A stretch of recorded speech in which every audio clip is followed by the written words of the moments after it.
Good morning, everybody. I'm Achut Menon, and I'm glad that finally, after 2 weeks of false starts, okay, I now have a live session with on the first episode of my show is on. Good morning, everybody. I'm Achut Menon, and after a couple of weeks of practice of going live with video and talking to a camera at the other end, today I'm delighted to announce that I've started my show. This is called Sutras for the Future of Work, and I'm delighted to bring in experts and practitioners who have been part of the journey with me in my recruitment career. So today I'm very happy to announce that we have a friend of mine, Taufik Arief, who's a successful businessman from Indonesia. He's come on board and I want you to welcome him. So Taufik. Good morning. Good morning, everyone. Good morning. Yeah, I'm so happy to be here. Yeah, it's been wonderful, Taufik, because I've known you for over 10 years now. We were part of the international recruiting network called NPA Worldwide. And I recollect we met in the conference in Hong Kong 10, 11 years back. And I've been watching you from the sidelines. You've been doing splendidly well in the last decade. And despite the couple of recessions that we saw through worldwide, you've pivoted very, very successfully. So my idea, I'm very glad that you've come over here today. So let's join in and introduce yourself, please. Right. So, thank you very much, everyone. Namaste. So I hope everyone is in good situations right now. Of course, all of us are facing a huge challenge. A little bit about myself. I've been doing executive search business in the last 17 years. At the same time, I also do accounting service. So my educational background is basically as an accountant. So with my partners, we've been running as well accounting service for about 14 years right now. So running double track management is pretty difficult right now, during I can imagine, Taufik. I've been running a recruitment consulting firm for 28 years. With just one job, I know how difficult it is. So I'm really surprised that you managed two businesses. And boy, what a journey it's been. Just to kind of let you know, friends, Taufik joined NPA and has done a splendid job volunteering over the last 10 years. He served the term as the Asia director, and then was in the board of NPA Worldwide, which has over 500 associates across 61 countries. So I'm sure he's a very modest guy. He's probably talking about his business, but the kind of impact he has created is fantastic. Yeah, so Taufik, go ahead. No problems. I think I met AK. Should I call you AK Menon or Achut? AK is perfect. We've known each other that way. Right. So I made AK in NPA Worldwide, and NPA Worldwide is really connecting recruiters around the world, and enabling us to do some, business collaborations, recruitment transaction, and making friends. As part of NPA, basically, we have friends all over the world. It is the fastest way to make friends, to be honest. Hey, Taufik, let me interrupt you here. On the timeline, I have a very exciting lady, Sanjana Shah. She runs a very flourishing business. She's the youngest executive director of an organization called BNI.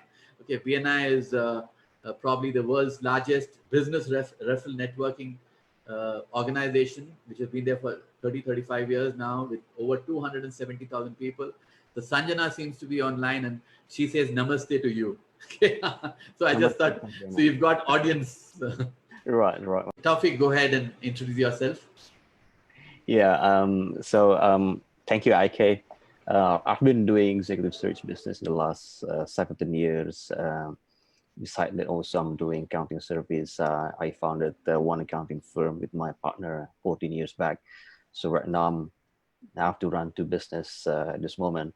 it's pretty difficult time, to be honest, because we need to transform the whole operation, especially for the accounting side, because it's coming from the paper-based type of operations. Right now, we have to be working from home and getting online for everything. Um, I'm also being part of NPA Worldwide, which is a place where I met AK 11 years ago, I guess. And I got an opportunity to serve our members in our region and try to give value added So let as me quickly button and say NPA Worldwide is a 65-year-old organization, and we have worldwide operations. We have over 500 recruitment professionals. It's a cooperative, one of the largest and successful cooperative organizations across 61 countries. And Taufik has been a very active member, a volunteer in this group, has been on the board of directors representing Asia. And how many recruiters and countries were you representing, Taufik? well, it was 75 member locations across Asia. And in the last 1 year, basically, we tried to integrate between Asia and Australia too. So there were about 2 APEC directors actually working on these 2 continents at that moment. So it was a busy time for me. Uh, but luckily, we had been supported by our good members, including AK here. So it's not our own success. It's a team success, and we as a leader just try to enable people to be successfully deliver what they can deliver. And I've been writing recruitment article specifically for one magazine in Europe, which is I have to write there every 2 until 3 months, specifically talking about some new topics in recruitment space. I don't like to write something regular. So I love to see something from new angles. You're talking about the employer branding, about recruitment technology.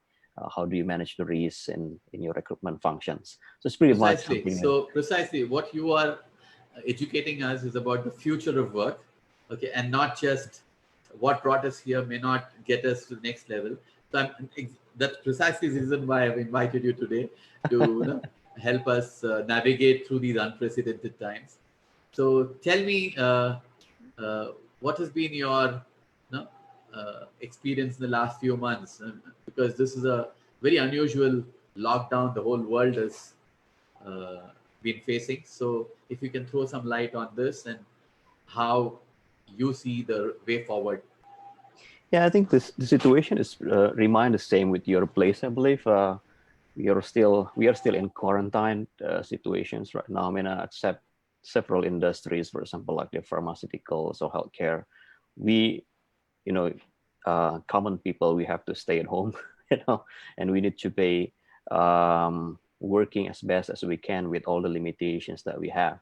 For us, is we keep ourselves busy, to be honest. As I said to you, AK, before that, um, at the beginning of the pandemic, try to think of what is the situations. I keep praying for to the God for sure. I mean, what is it? I mean, what kind of catastrophe that we are going to face? Because not only the pandemic, but also the economic crisis following the pandemic. And then I was thinking about what type of strategy workable, during these situations, based on my current situations. Because every company, they might have a different structure of their business, and then there is no single solutions for everybody. So Exactly. right.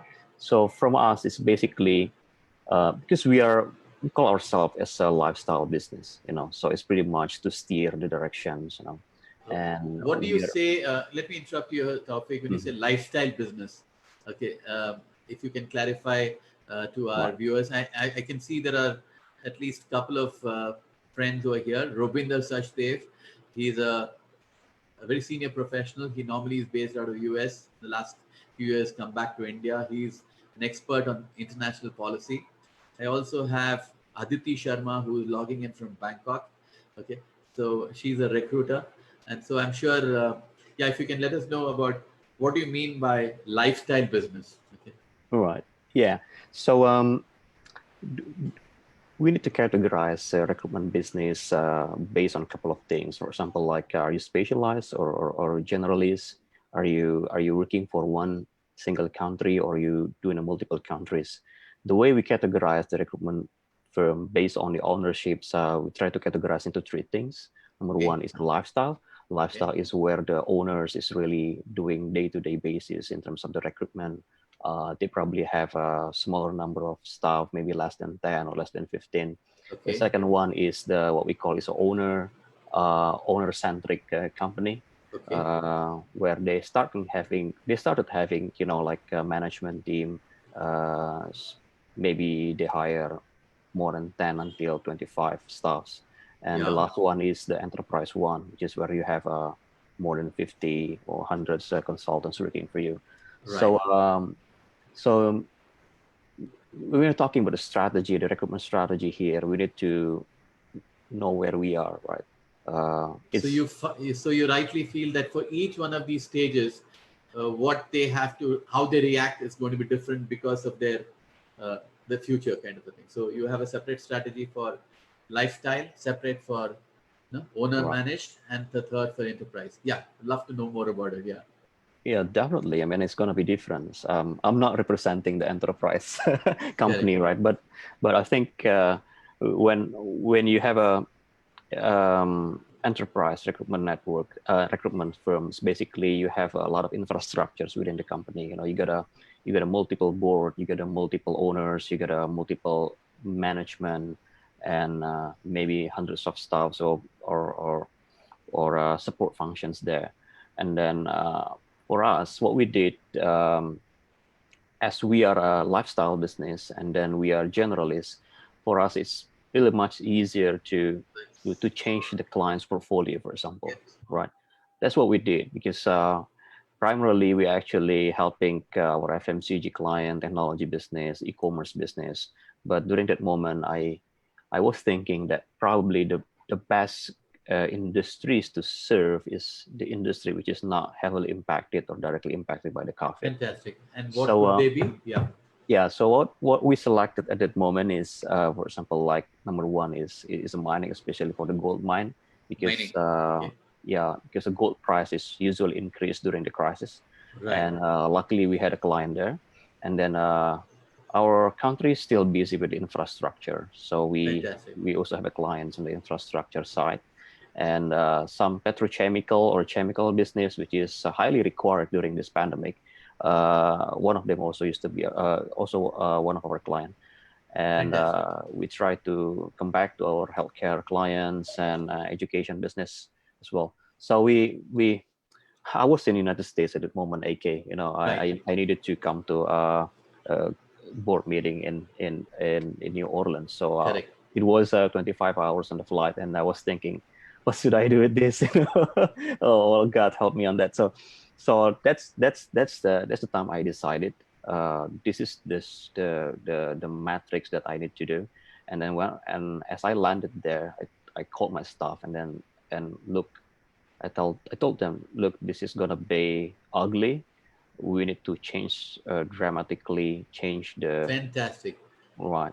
So it doesn't mean that you don't need to serve other clients, but Right. trust me, in few weeks time from that moment, they're gonna suspend the service. And then I do remember that the first week I came back to Jakarta, and maybe 50% of my clients, especially on the retail industry, on the lifestyle, they suspended our service Yeah, it was very just, soon. Right. it was probably a couple of weeks. Okay. And then the entire economy went on a lockdown, and only essential Right. services were running and all that. Yeah. So you Just pivoted from your regular business to you moved into US, determine what could be the active industries, like you said, infrastructure, pharmaceutical, petrochemical, right. and yeah, wonderful. Mhm. Yeah. So we Mining. pivoted. Okay. Yeah. Yeah. Right. So we changed it. Well, we actually had our clients there, but not as primary clients. AK. I personally do not really into mining business. I True. prefer to technology, FMCG. So we change it in 2 weeks, 3 weeks time, and then it's fruitful right now. Now coming back to your questions, what about, for example, like the larger enterprise type of search firms? I think they're not in the position as flexible as us, because if you have can you imagine if you have 100 consultants and you have to feed each consultant with 10 to 15 projects, and then how many thousands projects that Sure. you must have right now, and then it's going to be impossible to do, to be honest. So probably they have to do some another corporate actions. They maybe to lay off some people, or they need to take some working capital to inject the business. So, or even like do merger acquisition or close the business in several countries or several cities. So the impact to this company are so much different with us, right? We are simply like, okay, we change the portfolio. Probably we, if needed, we negotiate with the landlord. We negotiate with the staff. That's the Yeah, we toughest need to one. keep a Right, control on the costs and try and right, see how we can ensure that with the uncertain revenue part, we need to right. have a control on these. So you renegotiated your terms and stuff like that. Okay. We haven't, to be honest, but I think we still have some projects to sustain, but we'll see what happens in the next 3 to 4 months. I mean, if we need to do it, and we have to do it. So this is part of the leadership role. This is very difficult situations. One thing, we need to survive the business financially, Correct. and at the same time, we also need to comfort our staff. They're in very anxious situations right now. They don't feel secured with the jobs, and we have to be there. We try to make them comfortable with the, okay, like we said, we do our best. We got a projects. We have a 10 or 15 outstanding projects. It's Right. quite high currency projects. If we close all of them, we probably got a chance to survive maybe Fantastic. So until I keep the talking to next one. CEOs of other companies also, and they Mm, also seem to be reacting the same way. So they mm, said that first, everybody has gone onto a survival mode. Okay, right, survive. So let's try and see how to react to the present situation. right, The second stage is probably revive. Okay, how do we, now that the future seems to be as uncertain as earlier, now what do we do differently to just to stay revived? And I think the final stage would be how to thrive.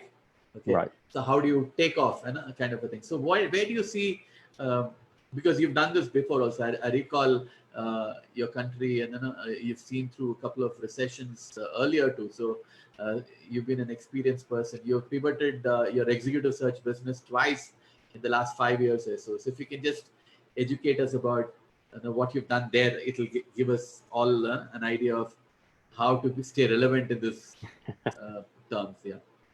Yes, it's very strategic questions. We do operational excellence, definitely. I mean, what we did, we changed the strategy within 2 weeks time. And then, to be honest, up to now, I'm still working maybe 10 hours, 12 hours a day, Saturday, Sunday, to make sure that strategy works. Wow. um, and some of our associates as well, they do the same thing, because strategy is strategy, right? It's good on paper, right? But you need to be operationalizing it and try to uh, push everything to what we try to achieve. So again, back to the strategy things, as I said to you, we need to categorize where we are. For example, like myself, and when I put my company in the matrix, we are a lifestyle business. We are a generalist. We we work in I would say 60-70% of our search business is Indonesia, Right. but the rest will be in the surrounding neighbor countries, Singapore, Malaysia.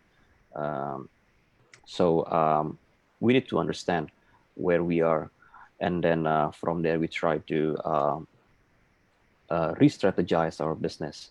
Like what we did in the past, we face economic challenge as well during 16, 17, and then we we made a lot of dramatic changes. Number one is we changed from being contingent search firms to become retained search firms. One thing.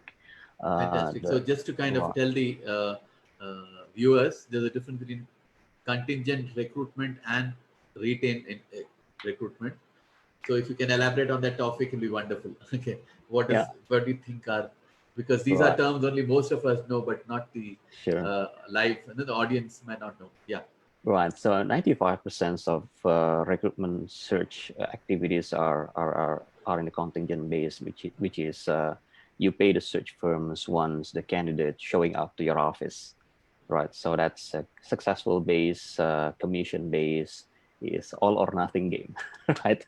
Um, on the retained search, basically is coming back to the old ways, basically where the client has to pay sort of like a down payment to us or engagement fee, or they can do like one third, one third, one third, one third when they started the recruitment projects, one third when the candidate signing the agreement with you, and one third the rest is when the sure. candidates start So working for you. contingent search is essentially purely success based. Right. If you're able to find the person and the person joins, you get paid. Whereas in retained search, you're primarily paid for your time, your expertise, your research, irrespective of the result, no? Like how you're paid for your wisdom. So yeah, Right. so the kind of scope required for being a retained search executive firm is much different from uh, any contingent. You need to be. So how did you go about transforming yourself to such a, premium service? Right. It's painful to be honest. um, the first thing is we need to understand that this retained search is only 5% of the market, right? So only selected type of customers, while at the same time we don't need many staffs working for us. So at that moment we had to let go more than half of our staff. I remember that I helped them to find a job outside. uh, the beautiful of being in the network business, we have a lot of friends, and I'm just calling them, do you need somebody good? I'm trying to right size my company, and then probably can find somebody good in my team. So uh, so we reduce the staff, we reduce the office space, we reduce some of the infrastructures, and we also started doing what we call is a semi-franchise business, where Fantastic. we invited a couple of uh, recruitment veteran, I would say. Right. They want to join us on the commission base. We give them right to sell our service to their clients, and we have a structure of revenue sharing based on what deliverables they can bring to us. So right now it's like we are doing 50-50 right now, AK. 50% of our 50% of franchisee business and 50% of yeah full-time sell employees. full-time employees, Brilliant. and it's really helping us during this crisis, because during the crisis fixed cost is enemy, right? Absolutely, absolutely, very true. And Yeah. so basically, the skills required for remaining relevant in this world is different from uh, non-crisis time and crisis time. And so, Oh yeah. therefore, you're rewarding such people who have, you know, those special skills, right? Right. I mean, these veterans, I mean, they've been working as a recruiter more than 20 years, so I don't need to tell them what to do. I mean, they have their own candidates, they have their own clients, they have their own networks. I'm just supporting them from behind in terms of the products, and then especially when they need to deal with the probably C-level or owners, I came with them and try to help them.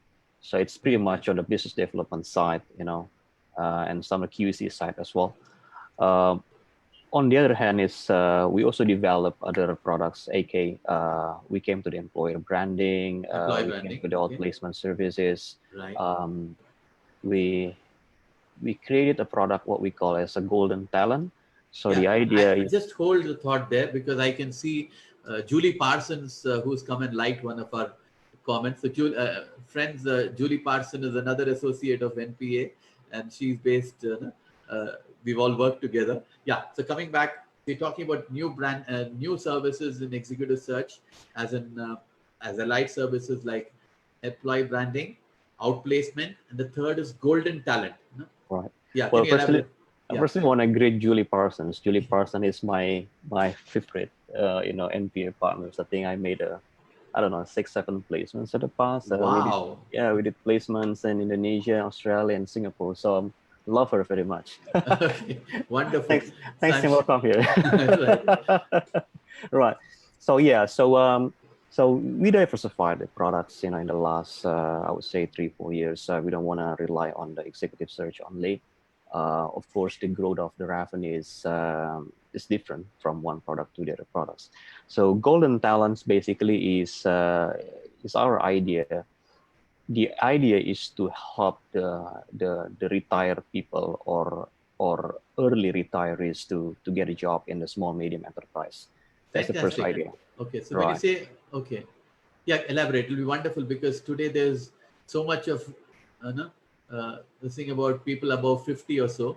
So Right. people are reluctant to hire. So very good news that you say that there is a market for retired people. And so can you elaborate on that?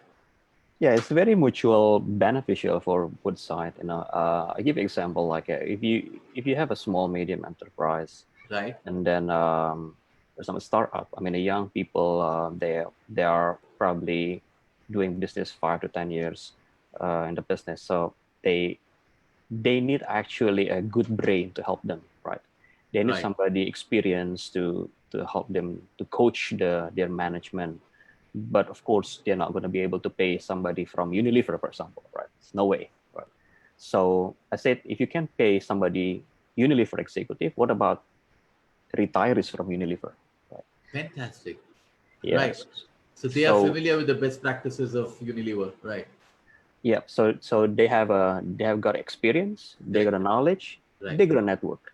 A good example: if you're a small medium enterprise, you wanna raise the fund, and right. then you can get a help from the retired CFO from Unilever, for example. Definitely, he or she can navigate you to any fundraising activities, potential investors, potential bankers. So there's a lot of options that a lot of windows that they can open for this young startup or business Oh, this owners. is really, really encouraging topic because one of these issues which I've been talking to a lot of senior managers here is most of us grew up thinking that seniority was very important. But ever since technology came and we found that people have been laid off purely because of the high cost of them, we were a little worried about how do we encash this particular expertise. And I'm very happy that you have found value in these and senior experience. Yeah, I think I have yet another veteran recruiter from India, Bala Subramaniam. Okay, he's been working with some of the biggest firms. He's been a recruiter for over 20, 25 years now, had his own successful firm, then joined the corporate. Now he's come back to search firm, and I'm glad he's also online and liking something. So yeah, so if you can tell me about so uh, so these assignments for retired people and to be retired people, are they full-time employment or would you look at a kind of a interim management or what? If you can let us know about the scope of the role. It can be various. Some of the cases that we successfully did is we put somebody early retired talents. We put them as can be a nominee directors or can become Wow, advisors, can become even if you go to Singapore, a lot of what we call shared CFO right now. shared So CFO. Okay, shared CFO. So right. somebody retired from big company and they right now they work for 3 companies there as a CFO for Fantastic. startup, smaller business. So the business model that we do is we try to market these people to some small medium enterprise, and then these people get the money from the company, and then these people actually pay us in a monthly basis. So that's one of the model. The second model is we try to engage with some specialists. For example, like we had a compensations benefit specialist. Right. Uh, this guy, he doesn't want to work in permanent employment scheme In right one now, organization. Right. right? So we brought this guy to a couple of potential clients and running, some conversations, benefit analysis, reviews, policy making projects. So this person, they can work probably 2 until 3 clients at the same time, and then Fantastic. yeah. So again, these people gonna pay us as a referral fee Right. uh, as part of No, it's a the tremendous scope. service because Mm, now the same person's expertise can be leveraged by three different organizations right. who, in the normal case, may not have been able to afford him individually. But because now this gentleman is something like Uberization, okay, you don't have to own a vehicle to kind of travel in it. Okay, Right, so I right, think, right, yeah, Golden Talent is a very good initiative, right. and so so you've been finding more buyers in Indonesia as well as Singapore and Malaysia. These are the countries that you are marketing these kind of services. The golden talents right now is still in Indonesia, but I Okay, learned a lot from Singapore market because I mean, you're talking about Asia, a lot of new trends usually coming in Singapore or Hong Kong. They are more developed countries, and I mean, it's good to keep coming there, and then try to learn from what happened there, and try to develop and touch the products more in different ways. So yeah, I think it's um, it's inevitable, it's unavoidable. The basic reasons for me doing it, AK, is not only for helping the veterans, but also to see the reality of our economy. So fantastic. It's really inspiring, Taufik, that you, because most of us think, that we have to work harder and harder. I don't think I can work any harder because I think probably 14, 15 hours. So what you're trying to say is operational excellence alone is not going to be the solution, but you need to think strategically, and you need to, I like the way you sliced and diced the industry into, you know, the yeah, the what's all right. businesses which are thriving, and also in terms of matching the talent with the opportunities. This retirees are fantastic. So amazing. So no wonder you are able to, be relevant. You are ahead of time. So most of us are inspired. Yeah, go ahead, continue. So where do you see? So now there's a lot of information. I mean, post pandemic, we keep hearing about the most countries not want to diversify their supply chain and stuff like that. And there is a huge media that companies may, multinational companies may move out of China. Okay, and so do you see that trend happening? And if so, which are the kind of countries which are likely to benefit from this movement from China?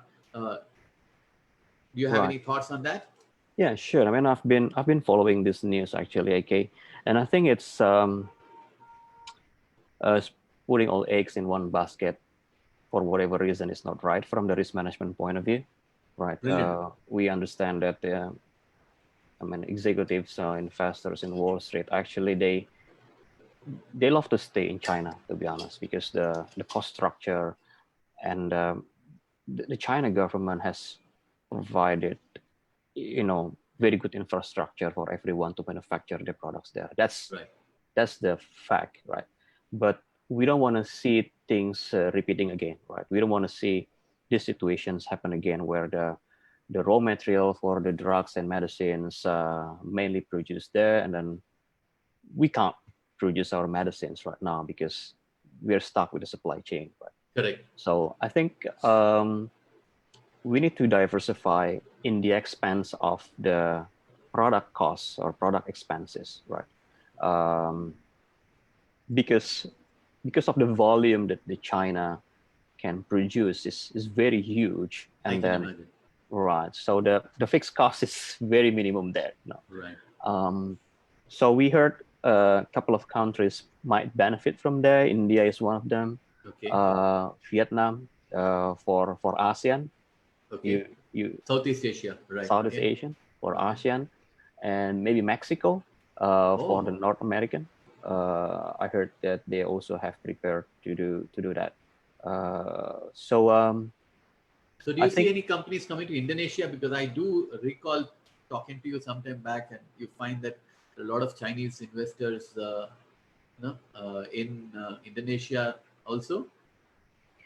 Yeah, but it's different. A different game, AK. So China's government and government have been, very close, to be Okay. honest, in the last, I would say, 5 6 years. Uh-huh. It's a political decision. Okay. The China provide what we call One Belt One Road initiative, Yes, right? we heard about that. Yeah. It's a Silk Road in your language, Sutra, right? Correct. No, but the Silk Road, it's a very good concept. If you can probably educate some of the viewers. So I believe that's kind of creating a Silk Route from one part of the world to the other part of the world, right? Can you elaborate on that?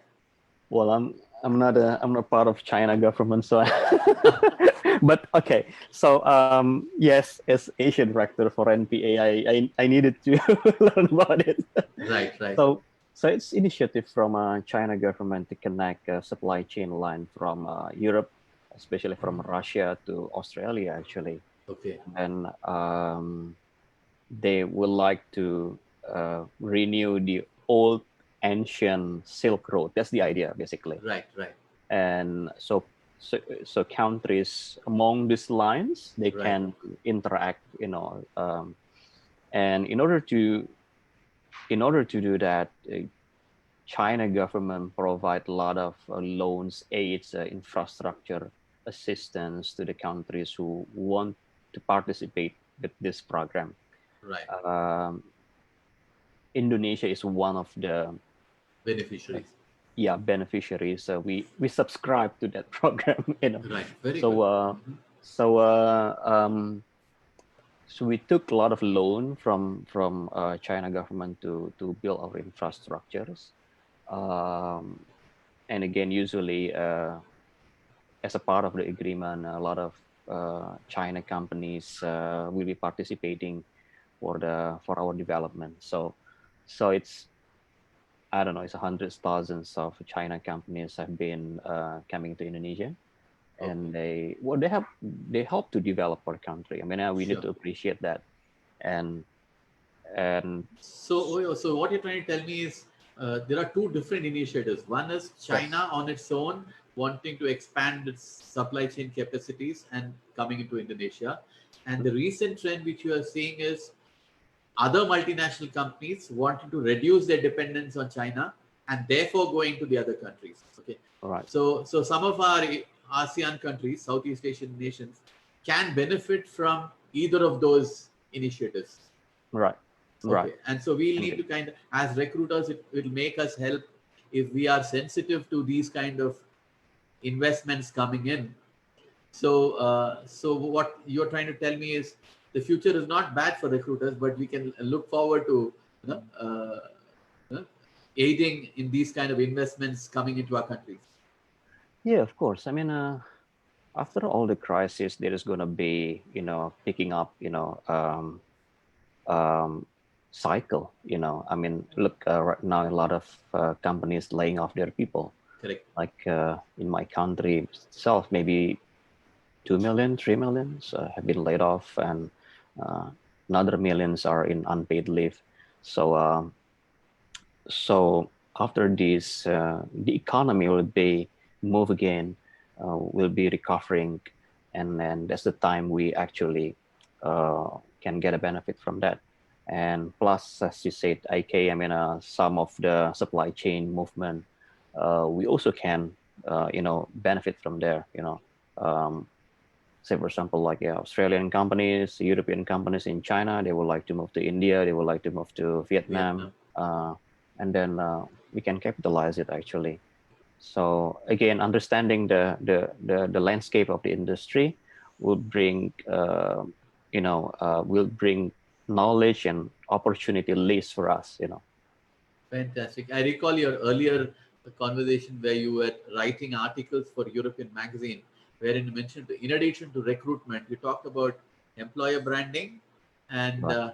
use of HR tech.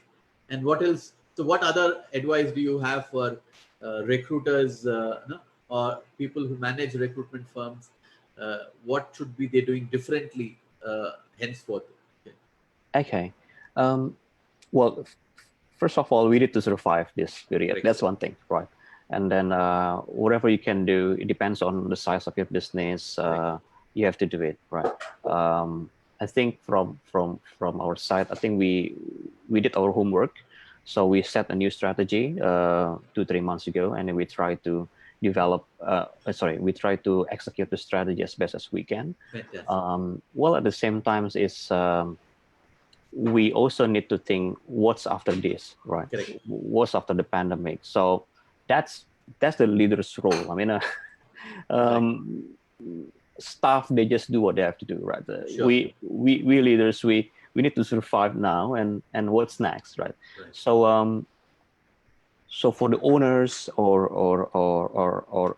board members or the top management of such firms, recruitment companies, I think this is a moment of truth for us, basically, to Wow.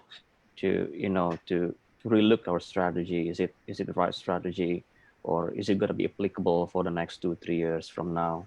Uh, you have to think of it, to take your time and try to analyze. I like one of the book that I read is a Blue Ocean Shift. Blue Ocean. Yeah. Blue Ocean Right. shift. Okay. Right. Yeah, Blue Ocean Shift. I think my thinking is why I created like golden talent products and coming to the employer branding, because it's still blue ocean. It's not red ocean, right? Right. Right. Yeah. So So when can you elaborate? What's the difference when you say red ocean and blue ocean? How is it different? yeah, executive search is red oceans, definitely. Okay. It's In red what way? oceans. Yeah. I mean, it's a lot of it's too much players there playing in the Okay. same field. The indications of red ocean usually is a price war, you Right. know, and blue ocean is something new, something people do not know yet. Something is coming from innovation, right? Fantastic. Um, so the thing is, if you're a lifestyle business, sometimes it's very hard to do purely blue ocean, Right. because to drive something innovative product, you need capital, right? You need Right. to, but living in the red oceans, you're gonna be dried and died. You know? Yeah. I So know. I can imagine. Yeah. so what I suggest is, if you look at the portfolio product of yours, whatever you do, you try to list every product you have, and you mark where you are. Is this product in the red ocean? Is this product in the blue ocean? Or is this product in between, right? Wow. Okay. Employer branding is actually is in between, right?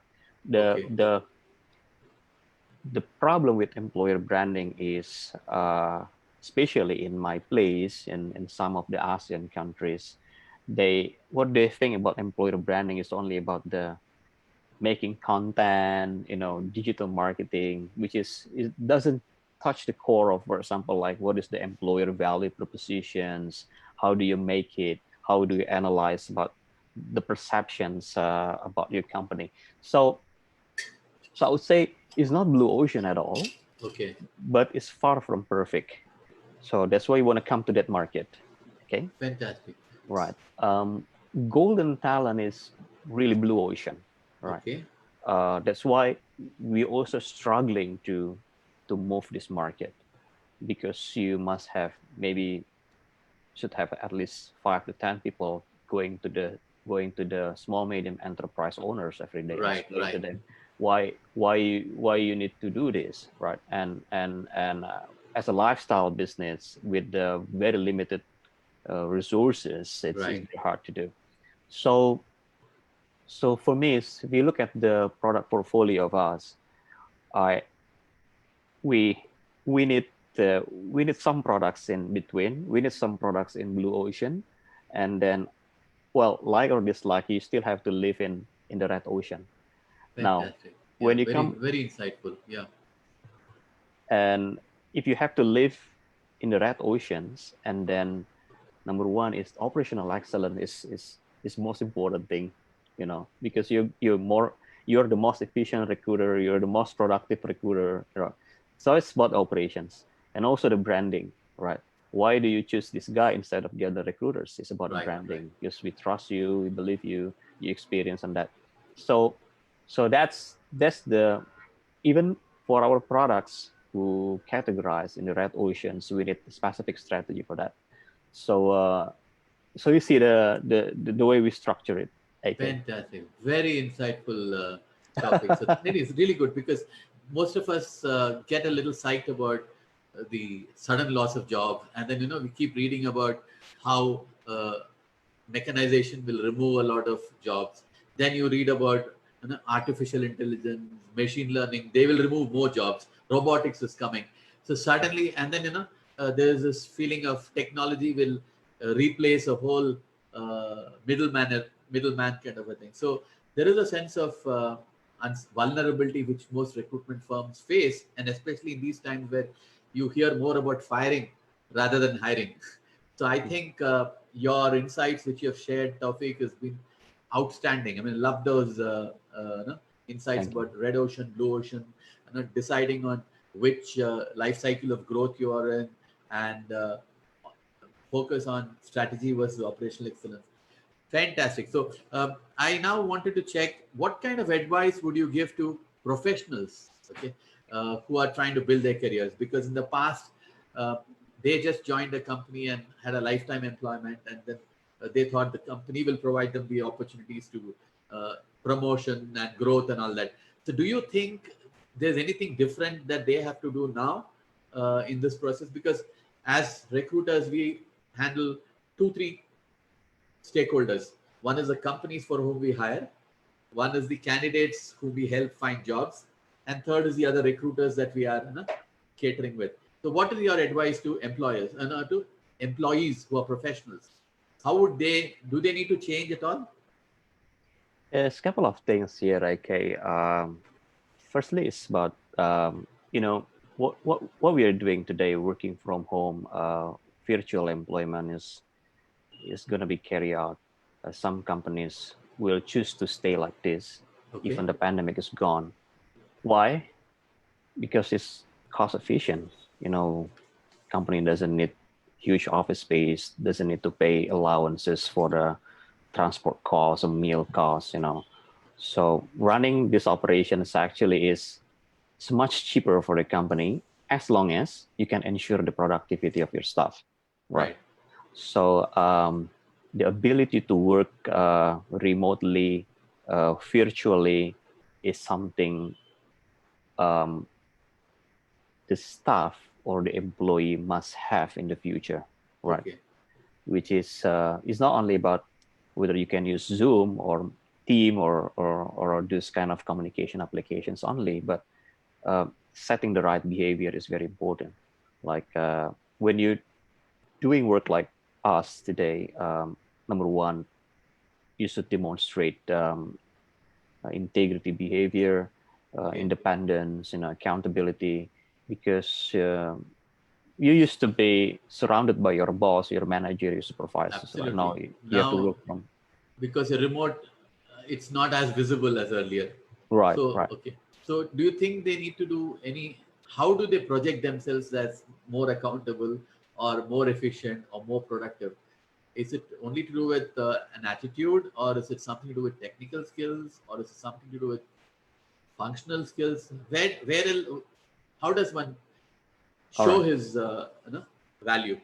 Yeah, that's a human behavior which is has to be triggered and managed by a system, right?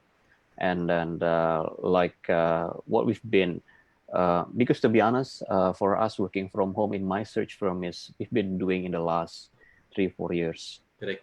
since our 16-17 crisis, we rented smaller offices where people have a roster, 3 days at the office, 2 days at home. Oh, okay, So it's this situation is not new for us, to be honest. okay, So we use our ATS, we use all the communication devices, applications like this. We use like Asana, we use like a Basecamp for managing the tasks of your staff. So this behavior has to be driven, one by the leadership, the second one is by the system. So that's why we have to install sort of like what we call team collaborations applications, right? It depends on how how big your budget is. I mean, Sure. some small medium enterprise usually use sort of like Trello, Asana, Basecamp, Slack, this kind of stuff. Correct. I mean, if Using you're technology and productive. right. Brilliant. Okay.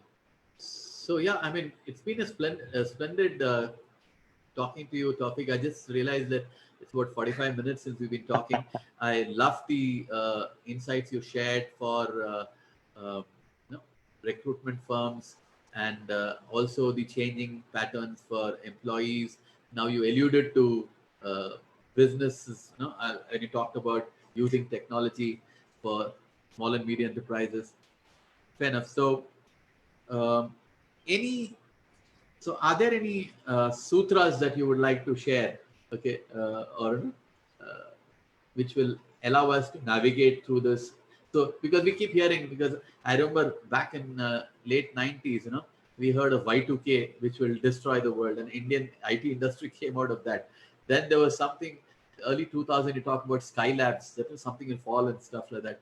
Okay, so every now and then there is some kind of a uh, uh, and this time I think it's a COVID which is really shaking up all of our beliefs. But so, do you think what could be the uh, one thing you would like to tell, say, to job seekers? One thing you'd like to tell recruiters, and one thing to talk about businessmen. To as we sign off, uh, Right. Right. if one takeaway is there. Okay. Sure. Well, I just want to add for the one more thing for the staff or job seekers Yeah, is yeah. related with the artificial intelligence, as you said before. So there will be situations, I don't know, maybe in next 10 years or next 15 years from now. Right now, technology is a tool for us. There can be situations that technology is part of our organization structure.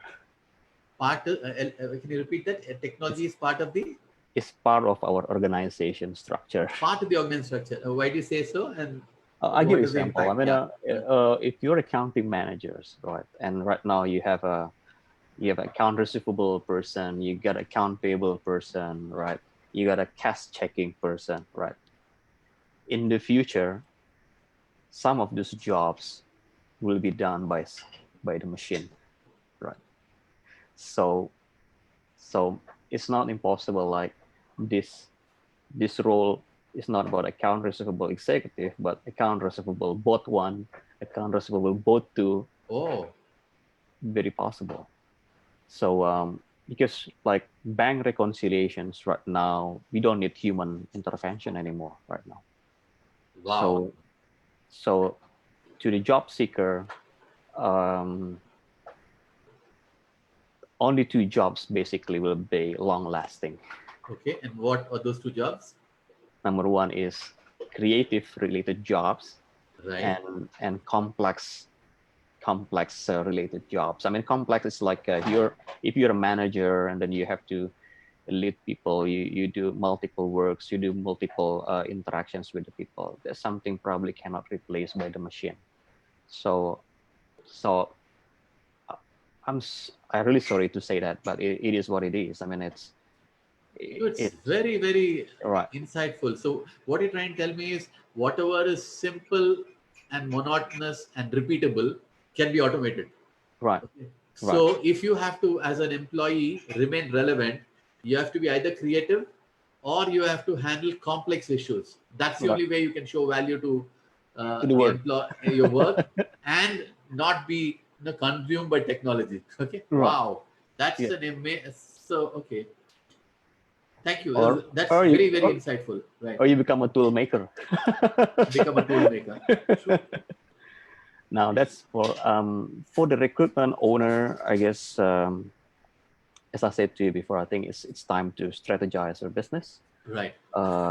Think of your strategy, mapping your products, mapping your clients. How do you manage the resources? Do you wanna keep hiring? all the permanent staff, or more on the semi-franchise type, or revenue sharing base, whatever you like to select. So there is no single solutions for everyone, but that's why you have to think of very differently, specifically for your business, and take your time, learn how to make it. I think a lot of short courses about the strategic management if you are not coming from business background. Right. Yeah, I think it's very important right now, at this stage, and to the Any future. thoughts for the HR fraternity or businessmen? Okay, Mhm. as you know, because now they're also equally at the crossroads, because they need to survive, and so they need to be relevant also. So do they have to change the way how they're looking at employees in future, or are there any hints, any suggestions you would like to share with them? Right. I think for HR, of course, they cannot decide by themselves. It has to be involved with the top management. Is firstly, it's about the resource management. As I said to you, we we've been experiencing multiple economic crises. From 1998. Enron case, a dot-com case, Lehman Brothers case, Dubai case, all the cases. Every 3-4 years, we we are facing with the economic crisis, and now it's pandemic. And resource management in terms of, again, this is a jobs, right? Are these jobs have to be handled by the permanent employees or not? Can you outsource it? Can you do Wow. contracting? Can you do alliances? Can three companies do alliances for doing something for mutual interests for the stakeholders, for example? That's Wow. one thing. Okay. Uh, Any because examples you find in your radar? well, actually, I've been doing it because Okay. we diversified. I mean, we don't want to hire more and more permanent employees. Instead, we put some. Fantastic. Yeah, you uh, mentioned about your. Yeah, right. So and a lot of stuff. I mean, share service. Why not? I mean, like what I said in Singapore, there are a couple of multiple smaller companies. They hire one CFO working for three companies. That's one of the Brilliant. share service. So that's one thing. The second thing is the virtual employment, like what we do today. I think it's gonna be staying for some companies, right? If you choose Right. to do this because it's cheaper, it can be more productive. I mean, I'm seeing, not only for my company. I'm I'm working with my wife now at home, so I'm seeing that she is very busy. I mean, her Yeah, team of is course. very busy I too. mean, we must tell the listeners that your wife is also a successful professional, and she is working one of the big fours. Right, So, yeah, yeah. So I'm right. sure she is working with I mean, one of the best professional firms across the world. So you must be learning, interacting with her too now.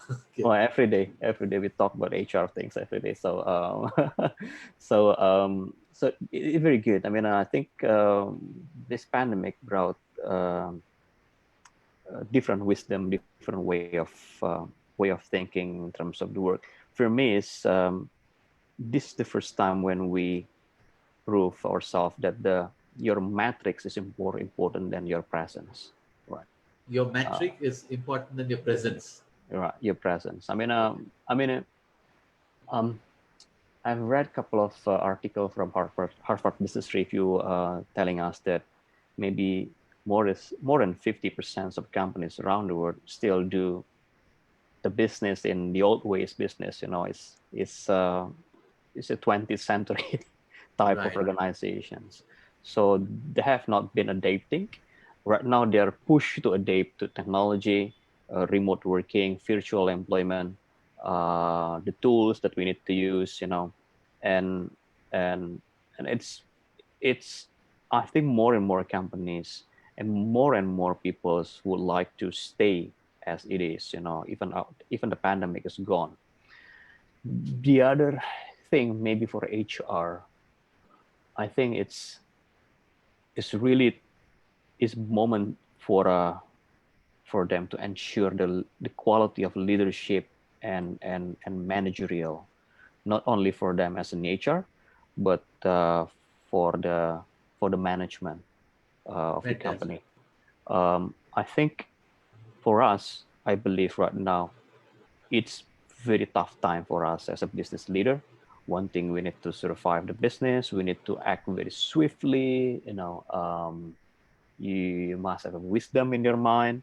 You have to be brilliant. You have to test the strategy.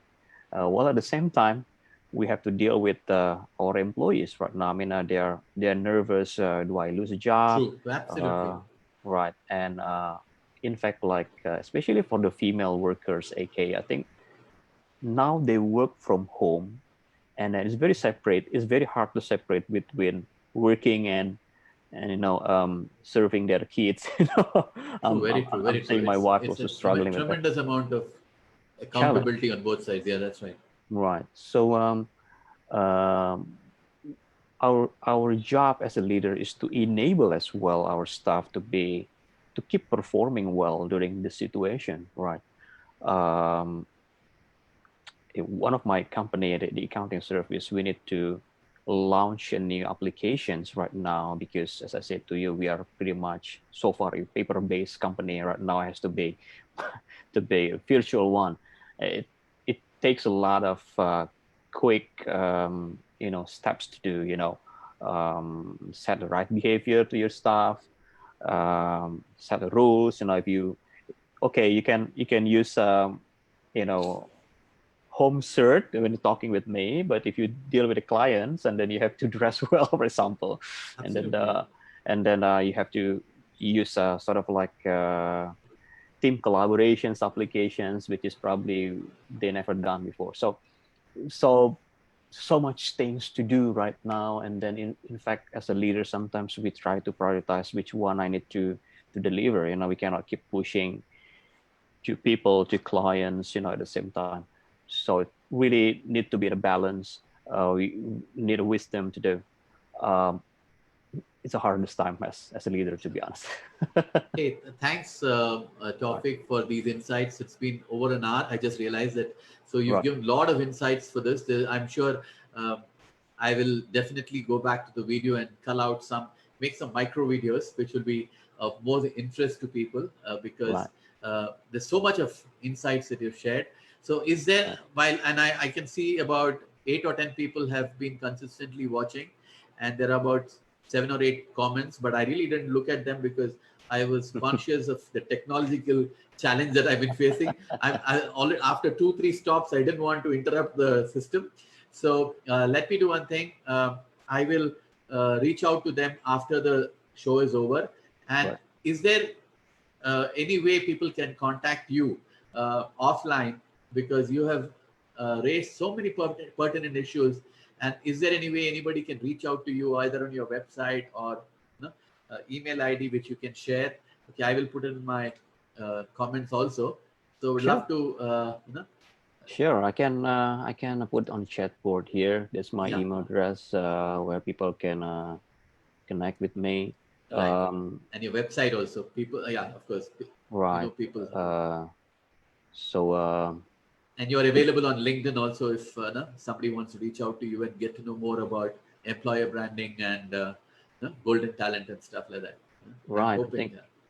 Yeah, I probably very interested to speak with the BNI lady, as you Yeah, said before. So we never know. I mean, I know I'm not part of BNI formally, but I came to a couple of their events, and I know some of them. I think it's very productive networking absolutely. system. I mean, Right, the tagline for BNI is they talk about the way the world is changing with business. Okay, how do we? right, Uh, right, right. Fantastic.